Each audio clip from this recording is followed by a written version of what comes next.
இந்த மாதம் ஆண்டவர் நம் ஒவ்வொருவருக்கும், நம்முடைய சபைக்கும், நமது குடும்பங்களுக்கும் கொடுக்கிற ஒரு வார்த்தை யாத்திராகமம் 33ஆம் அதிகாரம் 14ஆம் வசனத்திலே கர்த்தர் சொல்லுகிறார், என் சமூகம் உனக்கு முன்பாக செல்லும். எல்லாரும் சேர்ந்து சொல்லுவோமா?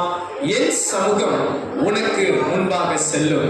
அன்பான தேவ சபையே, இந்த மாதம் ஆண்டவர் நமக்கு தைரியப்படுத்தும்படி, நம்மை உற்சாகப்படுத்தும்படி, நம் ஒவ்வொருவரோடும் சொல்லுகிற ஒரு வசனம், என் சமூகம் உனக்கு முன்பாக செல்லும். இந்த மாதம் நாம் கர்த்தருடைய சமூகத்தை வாஞ்சிக்கிற மாதமாய் இருப்பதாக. நீங்களும் நானும் இந்த உலகத்தில் எத்தனையோ காரியங்கள் நமக்கு தேவையானதாக இருக்கலாம். ஆனால் பிரதானமான ஒரு தேவை நமக்கு தேவனே. இன்றைக்கு உலகங்கள் பல தேவைகளை தேடுகிறது. ஆனால் தேவ சபை, தேவ பிள்ளை தேவனை தேட வேண்டும், தேவ சமூகத்தை தேட வேண்டும், தேவ பிரசன்னத்தை வாஞ்சிக்க வேண்டும். இந்த மாதம் நீங்களும் நானும் தேவ சமூகத்தை வாஞ்சிக்கிற மாதமாய், தேவனை தேடுகிற மாதமாய், தேவ பிரசன்னத்தை வாஞ்சிக்கிற மாதமாய் இருப்பதாக. காரணம், ஆண்டவர் கொடுத்த வாக்கு, என் சமூகம் உனக்கு முன்பாக செல்லும். இந்த வார்த்தையை ஆண்டவர் வாக்குத்தத்தமாய் கொடுப்பதற்கு ஒரு காரணம் உண்டு. இந்த வசனத்தை பெற்றுக்கொள்ளும்படி மோசே ஒரு அருமையான ஜெபத்தை ஏறெடுக்கிறார். 12ஆம் வசனத்தில் பார்த்தீர்கள் என்றால், மோசே கர்த்தரை நோக்கி, தேவரீர் இந்த ஜனத்தை அழைத்துக் கொண்டு போ என்று சொன்னீர். ஆயிலும் என்னோட கூட இன்னாரை அனுப்புவேன் என்பதை எனக்கு நீர் அறிவிக்கவில்லை. என்றாலும் உன்னை பேர் சொல்லி அழைத்து அறிந்திருக்கிறேன் என்றும், என் கண்களில் உனக்கு கிருபை கிடைத்தது என்றும் தேவரே சொன்னது உண்டே. உம்முடைய கண்களில் இப்பொழுது எனக்கு கிருபை கிடைத்ததானால் நான் உம்மை அறிகிறதற்கும், உம்முடைய கண்களில் எனக்கு கிருபை கிடைப்பதற்கும் உம்முடைய வழியை எனக்கு அறிவியும். இந்த ஜாதி உம்முடைய ஜனம் என்று நினைத்தருளும் என்றான். இந்த மோசே ஒரு அருமையான ஜெபத்தை தேவன் முன் வைக்கிறார். தகப்பனே, என் தேவனே, நீர் என்னை தெரிந்து கொண்டீர் அல்லவா? நீர் இந்த ஜனத்தை தெரிந்து கொண்டீர் அல்லவா? என்னோடு கூட நீர் வருவீர் என்று சொன்னீர் அல்லவா? நாங்கள் உம்மை அறிவதற்கும், உம் வழியை அறிவதற்கும் எங்களை உமது ஜனம் என்று நினைத்தருளும் என்று ஜெபம் வைக்கிறார். அப்போது கர்த்தர் இந்த வாக்கை கொடுக்கிறார். அன்பு மகனே, மகளே, அன்பு தேவ பிள்ளையே, அன்பு சபையாரே, உங்களுக்கும் எனக்கும் தேவன் கொடுக்கிற ஒரு வசனம், என் சமூகம் உனக்கு முன்பாக செல்லும். இந்த காலை நேரத்தில் இந்த வார்த்தையின் முக்கியத்துவத்தை ஒரு 3 காரியங்களை மையமாக வைத்து சொல்ல விரும்புகிறேன். ஆண்டவருடைய சமூகம் உங்களுக்கு முன்பாக செல்லும் என்ற இந்த வசனத்தின் முக்கியத்துவம் என்ன? எதை இந்த வசனம் வலியுறுத்துகிறது? கர்த்தருடைய சமூகம் நம்மோடு கூட நமக்கு முன்னே செல்லும் போது நமக்கு தேவன் காண்பிக்கிற முக்கியத்துவங்கள் என்ன? முதலாவது ஒரு காரியம் பாருங்கள், என் சமூகம் உனக்கு முன்பாக செல்லும் என்று ஆண்டவர் சொல்லும் போது அதில் இருக்கிற முக்கியத்துவம் என்னவென்றால், தேவன் நம்மை தெரிந்து கொண்டிருக்கிறார். அன்பானவர்களே, ஆண்டவருடைய சமூகம் அவர் தெரியாத ஜனங்களோடு இருக்காது, அவருடைய பிள்ளைகள் அல்லாதவர்களோடு இருக்காது, ஆண்டவரை விட்டு தூரம் போனவர்களோடு இருக்காது. ஆண்டவருடைய சமூகம் யாரோடு இருக்கும் என்றால், யாரையெல்லாம் கர்த்தர் தெரிந்து கொண்டாரோ, யாரையெல்லாம் தேவன் முன்குறித்தாரோ, யாரெல்லாம் கர்த்தருடைய ஜனமோ அவர்களோடு கூட தான் அவர் சமூகம் இருக்கிறது. இந்த காலை நேரத்தில் இங்கிருக்கிற ஒவ்வொருவரையும் பார்த்து ஆண்டவர் சொல்லுகிறார், நான் உன்னை தெரிந்து கொண்டிருக்கிறேன், நான் உன்னை முன்குறித்திருக்கிறேன், நான் உன்னை பேர் சொல்லி அழைத்திருக்கிறேன், நீங்கள் என் ஜனம். ஆதலால் ஆண்டவர் வாக்கு கொடுக்கிறார், என் சமூகம் உனக்கு முன்பாக செல்லும். அன்பு சபையாரே, உங்களை உலகம் வெறுத்திருக்கலாம், உங்களை இந்த உலகம் புறந்தள்ளி இருக்கலாம், இந்த உலகத்துக்கு நீங்கள் ஆகாதவர்கள் போல் இருக்கலாம். ஆனால் தேவன் பார்வையில் அப்படி அல்ல. தேவன் இங்கிருக்கிற ஒவ்வொருவரையும் பேர் சொல்லி அழைத்திருக்கிறார். தாயின் கருவில் உருவாகும் முன்னே தெரிந்திருக்கிறார். உள்ள கையில் வரைந்து வைத்திருக்கிறார். சாத்தான் ஆனவன் உங்கள் வாழ்வை கெடுக்க நினைக்கும் போதெல்லாம், இல்லை, இது என் மகன், இது என் மகள் என்று உங்களை முன்குறித்து தெரிந்து கொண்டபடியா ஆண்டவர் இந்த வார்த்தையை கொடுக்கிறார், என் சமூகம் உனக்கு முன்பாக செல்லும். அழகாய் ஆண்டவர் இயேசு தமது சீசரிடத்தில் சொன்னார், நீங்கள் என்னை தெரிந்து கொள்ளவில்லை, நான் உங்களை தெரிந்து கொண்டேன். இந்த காலை நேரத்தில் சபையில் இருக்கிற ஒவ்வொருவரையும் பார்த்து சொல்லுகிறேன், இந்த ஆலயத்தில் நீங்கள் அமர்ந்திருக்கும்படி, அவரை தேடும்படி, நித்திய ராஜ்யத்தை புற்றுக்கொள்ளும்படி தேவன் உங்களை தெரிந்து கொண்டிருக்கிறார். நீங்கள் யதார்த்தமாய் வரவில்லை, நீங்கள் ஏதோ வந்ததா இல்லை, கர்த்தரே தெரிந்து கொண்டார், கர்த்தரே முன்குறித்தார். நாம் ஒரு நாள் பாவத்தில் வாழ்ந்தோம், அந்தகாரத்தில் இருந்தோம், அந்நிய வழிகளை நாடினோம். ஆனாலும் பாருங்கள், நம்மேல் வைத்த கிருபை, நம்மேல் வைத்த தேர்ந்தெடுப்பு, கர்த்தர் நம்மை பிரித்தெடுத்தார். பாவ சேற்றிலிருந்து பிரித்தெடுத்தார், அந்நிய வழிகளிலிருந்து பிரித்தெடுத்தார். காரணம் என்ன? அவர் சமூகம் நம்மோடு கூட இருக்கும்படி, நீங்களும் நானும் அவருடைய பிள்ளைகளாய் மாறும்படி, நீங்களும் நானும் இந்த பூமியிலே அவருடைய பிள்ளைகளாய், அவர் தெரிந்து கொண்ட சபையாய் காணப்படும்படி கர்த்தர் நம்மை தெரிந்து கொண்டிருக்கிறார். எத்தனை பேர் அதை விசுவாசிக்கிறீர்கள்? இயேசு என்னை தெரிந்து கொண்டிருக்கிறார், இயேசு என் குடும்பத்தை தெரிந்து கொண்டிருக்கிறார், இயேசு என் பிள்ளைகளை தெரிந்து கொண்டிருக்கிறார். அவருடைய சமூகம் எனக்கு முன்பாக செல்லும். இந்த பாக்கியம் அநேகருக்கு இல்லை, மற்ற புறஜாதிகளுக்கு இல்லை, அஞ்ஞானிகளுக்கு இல்லை, தேவனை அறியாதவர்களுக்கு இல்லை. இது இஸ்ரவேல் ஜனங்களுக்கு இந்த வார்த்தை உண்டது. இஸ்ரவேல் ஜனங்களுக்கு இந்த வார்த்தையை கொடுத்தார். ஆவிக்குரிய இஸ்ரவேலரா இருக்கிற உங்களுக்கும் எனக்கும் இந்த வாக்குத்தத்தம் உண்டு. என் சமூகம் உனக்கு முன்பாக செல்லும் என்று சொன்ன ஆண்டவர் நம்மை தெரிந்து கொண்டபடியா இந்த வார்த்தையை நமக்கு தந்திருக்கிறார். கரங்களை அசைத்துலாமே சொல்லலாமா? அல்லேலூயா. இரண்டாவது ஒரு காரியம், இந்த வார்த்தை எதை முக்கியத்துவப்படுத்துகிறது? என் சமூகம் உனக்கு முன்பாக செல்லும். முதல் காரியம் பார்த்தோம், தேவன் நம்மை தெரிந்து கொண்டபடியா, தேவன் நம்மை அழைத்தபடியால், தேவன் நம்மை முன்குறித்தபடியால் தேவன் நம்மோடு கூட இருந்து வருகிறார். இரண்டாவது காரியம், என் சமூகம் உனக்கு முன்பாக செல்லும் என்ற வார்த்தையின் முக்கியத்துவம் என்ன? கர்த்தர் நம்மை வழி நடத்துகிறார். அன்பானவர்களே, உங்களோடும் என்னோடும் இருக்கிற ஆண்டவர் நமக்கு முன் வழி நடத்துகிற தேவனாய் இருக்கிறார், நமக்கு வழிகாட்டியா இருக்கிறார். நான் உனக்கு போதித்து நீ நடக்க வேண்டிய வழியை காட்டுவேன், உன்மேல் என் கண் வைத்து உனக்கு ஆலோசனை சொல்லுவேன். அது மட்டுமல்ல, அவர் நமக்கு முன்னே செல்கிறாராம். நான் உனக்கு முன்னே போய் எல்லா கோணலையும் செவையாக்குவேன்.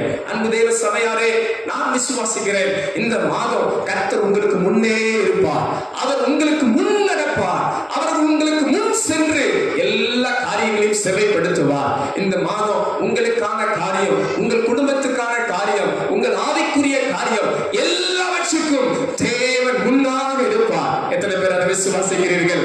நான் போவதற்கு முன் என் ஆண்டவர் எனக்கு முன்னே இருப்பார். நான் ஒரு காரியம் செய்வதற்கு முன் என் கர்த்தர் என்னோடு கூட இருக்கிறபடியா, அவர் சமூகம் எனக்கு முன் செல்லும் என்று வாக்கு கொடுத்தபடியா, அங்கே அவருடைய பிரசன்னம் எனக்கு முன்னாக கடந்து போகும். எத்தனை பேர் அதை நம்புறீங்க? இந்த காலை நேரத்துல இந்த வார்த்தை முக்கியத்துவம் என்ன? ஆண்டவர் நமக்கு முன் வழி நடத்த வல்லவரா இருக்கிறார். அழகாய் ஆண்டவர் இயேசு சொன்னார், நல்ல மேய்ப்பன் தன் ஆடுகளுக்கு முன்னாக நடந்து போகிறார். அன்பு தேவ சபையாரே, உங்களுக்கும் எனக்கும் ஒரு வழிகாட்டி இருக்கிறார். பல நேரம் நீங்க கவலைப்பட வேண்டிய அவசியம் இல்லை. என்ன செய்யறதுன்னு தெரியல, என்ன பண்றதுன்னு தெரியல, எப்படி போறதுன்னு தெரியல. கர்த்தர் நமக்கு வழிகாட்டியா இருக்கிறார். ஆண்டவரே, உம்முடைய சமூகத்துல என் காரியத்தை ஒப்புவிக்கிறேன் என்று சொல்லி பாருங்கள், கர்த்தர் வழிகாட்டுவார். உன் காரியத்தை கர்த்தரிடத்தில் ஒப்புவி, அப்பொழுது காரியத்தை வாய்க்க பண்ணுவார். இந்த மாதம் பல குழப்பத்தோடு இருக்கிறீர்களா? என்ன தீர்மானம் எடுக்க வேண்டும் என்று தெரியலையா? கர்த்தர் வழி நடத்துவார். எப்படிப்பட்ட தீர்மானம் எடுக்கணும், எப்படிப்பட்ட காரியங்கள் செய்யணும் என்ற கேள்வியோடு இருக்கிறீர்களா? கர்த்தர் வழி நடத்துவார்.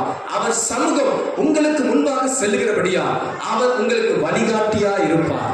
அவர் உங்களுக்கு நல்ல வழிகாட்டியா இருப்பார். உங்களை அறியாத விதங்களில் நடத்துவார், ஆச்சரியமான விதங்களில் நடத்துவார், புரியாத விதங்களில் நடத்துவார், அதிசயமாய் உங்களை வழி நடத்துவார். பாருங்கள், ஆபிரகாமை அழைக்கும் போது போகிற இடம் என்னவென்று அறியாத அவனை அழைத்தார். ஆனால் அவனை தேசத்துக்கு தலைவனாய் மாற்றினார். இஸ்ரவேல் ஜனங்கள் எகிப்திலிருந்து போகும்போது வனாந்திர பாதையில் வழிநடத்தினார். ஆனாலும் அதிசயமாய் நடத்தினார். சில நேரம் உங்க வாழ்வின் பயணங்கள் கடினமாய் இருப்பது போல இருக்கலாம். எல்லாருக்கும் நல்லா இருக்கு, எனக்கு மட்டும் இவ்வளவு சோதனை ஏன்? எல்லாரும் நல்லா இருக்கிறார்களே, எனக்கு இவ்வளவு வேதனை ஏன் என்று நீங்கள் சொல்லிக் கொண்டிருக்கலாம். ஆனாலும் அன்பானவர்களே, இந்த சோதனையின் பாதையிலும் உங்களோடு இருக்கிற ஒரு நல்ல தகப்பன் உங்களை நேர்த்தியாய் வழி நடத்துவார். அவர் உங்களுக்கு முன்னே போவார், கோணலை எல்லாம் செவையாக்குவார், பாதை காட்டுவார், அற்புதங்களை நடப்பிப்பார். வனாந்திரம் ஆனாலும் மன்னாவை தருவார், வனாந்திரத்திலும் திருப்தியாக்குவார், வனாந்திரத்திலும் தாகம் தீர்ப்பார். அவர் உங்களுக்கு முன்னே செல்கிறவரா இருக்கிறார். கரங்களை அசைத்தோட அல்லேலூயா சொல்லுவோமா? அவர் சமூகம் எனக்கு முன்பாக செல்லும். அல்லேலூயா. படிக்கிற பிள்ளைகளே, உங்கள் வாழ்வில் தேவன் உங்களுக்கு முன்பாக இருக்கிறார். வேலை செய்கிற அன்பு சபையாரே, உங்களுக்கு முன்னாக கர்த்தர் இருக்கிறார். ஒவ்வொருவரோடும் கூட உங்கள் வாழ்வின் முன்பாக தேவன் இருந்து கொண்டிருக்கிறார். அல்லேலூயா.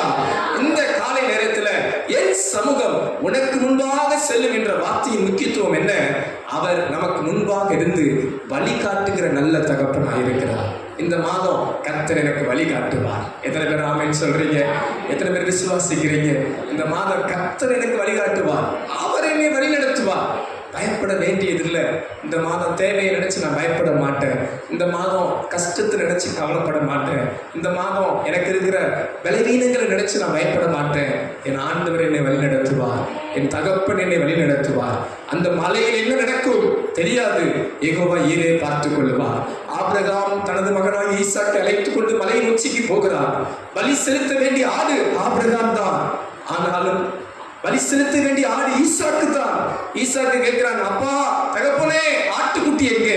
கர்த்தர் பார்த்து கொள்வார். சில நேரம் இந்த மாதத்துல உங்களுக்கு பெரிய தேவை இருக்கலாம், பெரிய பிரச்சனை இருக்கலாம், பெரிய போராட்டங்கள் இருக்கலாம்.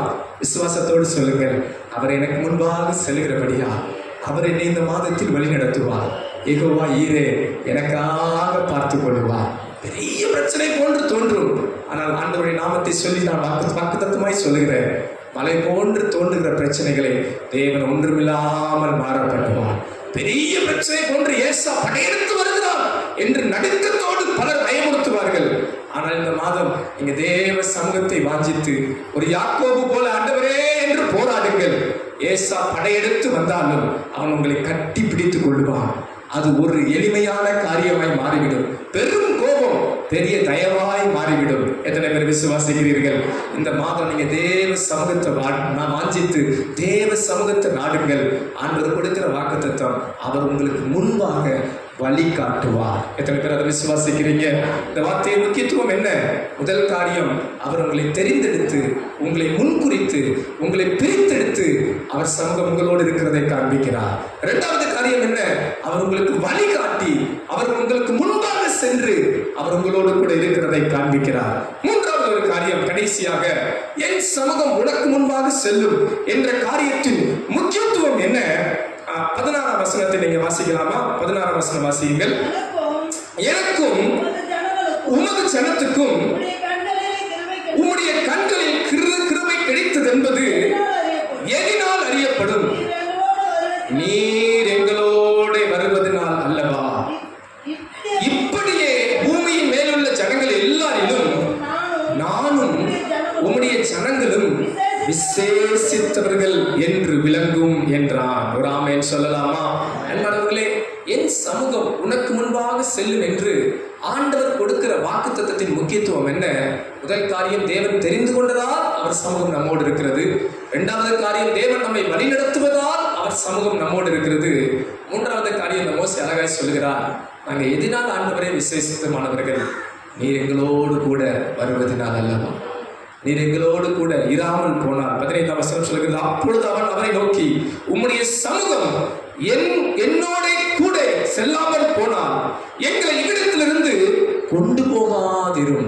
அன்பானவர்களே, இந்த ஆண்டவருடைய சமூகம் முக்கியத்துவம் படுத்துகிறது என்னவென்றால், அவர் நம்மோடு கூட இருப்பதை முக்கியத்துவப்படுத்தி காண்பிக்கிறார். மூன்றாவது காரியம், இந்த காலை நேரத்தில் நான் தாழ்மையாக சொல்லுகிறேன், ஆண்டவர் உங்களோடு கூட இருப்பதை அவர் சமூகம் உறுதிப்படுத்துகிறது. பாருங்கள், இந்த இஸ்ரவேல் ஜனங்கள் வனாந்தரத்தில் வரும்போது பிரத்யட்சமாய் தேவ பிரசனத்தை கண்டார்கள். பகலிலே மேகஸ்தம்பம், இரவிலே அக்னி ஸ்தம்பம், அவர்களை நடத்துகிற பிரத்யட்சமான தேவ பிரசனத்தை கண்டார்கள். இவைகள் எதை காண்பிக்கிறது என்றால், தேவன் இவர்களோடு இருக்கிறார். இதை பார்க்கிற சகல ஜனங்களுக்கும் ஒரு பயம். என்ன காரணம்?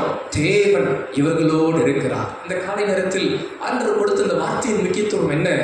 நான் உன்னோடு கூட இருப்பேன். இந்த மாதம் நீங்கள் நானும் விசுவாசத்தோடு சொல்ல முடியும், ஆண்டவர் என்னோடு கூட இருக்கிறார். நீங்க தேவ சமூகத்தை அதிகம் வாஞ்சித்தீங்கன்னா, தேவ சமூகத்தை அதிகமா தேடினீங்கன்னா, ஆணித்தரமா சொல்ல முடியும், கர்த்தர் உங்களோடு இருக்கிறார்.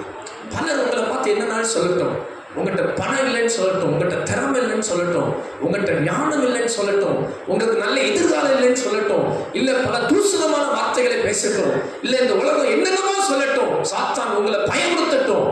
ஆனால் ஆண்டவருடைய வார்த்தையை நீங்கள் விசுவாசித்து தேவ சமூகத்தை நீங்கள் நாடுவீர்கள் என்றால், இந்த வார்த்தையின் முக்கியத்துவம் என்ன? தேவன் உங்களோடு கூட நிச்சயம் இருப்பார். அல்லேலூயா. இந்த ஆண்டவர் கொடுத்த வார்த்தையின்படி சீசர்களுக்கு அழகாய் சொன்னார், நான் உலகத்தின் முடிவு பரியந்தம் சகல நாட்களிலும் உங்களுடனே கூட இருப்பேன் என்றார். இந்த காலை நேரத்தில் நான் தாழ்மையாய் விசுவாசிக்கிறேன், இந்த வார்த்தையை கேட்கிற ஒவ்வொருவரோடும் கூட கர்த்தர் இருப்பார். அதுதான் இந்த வார்த்தையின் முக்கியத்துவம். என் சமூகம் உனக்கு முன்பாக செல்லும். இந்த மாசம் நல்ல ஆண்டவரை தேடுகிற மாதமாய் முன்குறியுங்கள். அதிக ஜெப நேரத்தை கூட்டுங்கள். தேவ சமூகத்தை வாஞ்சியுங்கள். மோசே ஜெபித்தது போல, ஆண்டவரே உமது கண்களில் எனக்கு கிருபை, உமது பிரசன்னம் என்னோடு வர வேண்டும். ஒவ்வொரு நாளும் ஜெபம் பண்ணுங்கள்.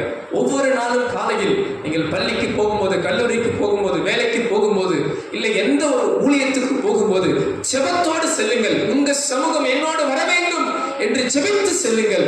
நிச்சயம் நான் சொல்லுகிறேன், கர்த்தர் உங்களோடு கூடவே வந்து உங்களோடு கூடவே இருந்து அவர் தமது வல்லமையை மகிமையை காண்பிக்க வல்லவராய் இருக்கிறார். இந்த வார்த்தையின் அர்த்தம் என்ன, முக்கியத்துவம் என்ன?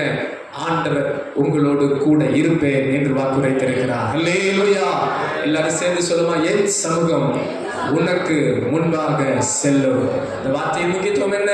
தேவன் நம்மை தெரிந்து கொண்டதை இது முக்கியத்துவப்படுத்தி காண்பிக்கிறது.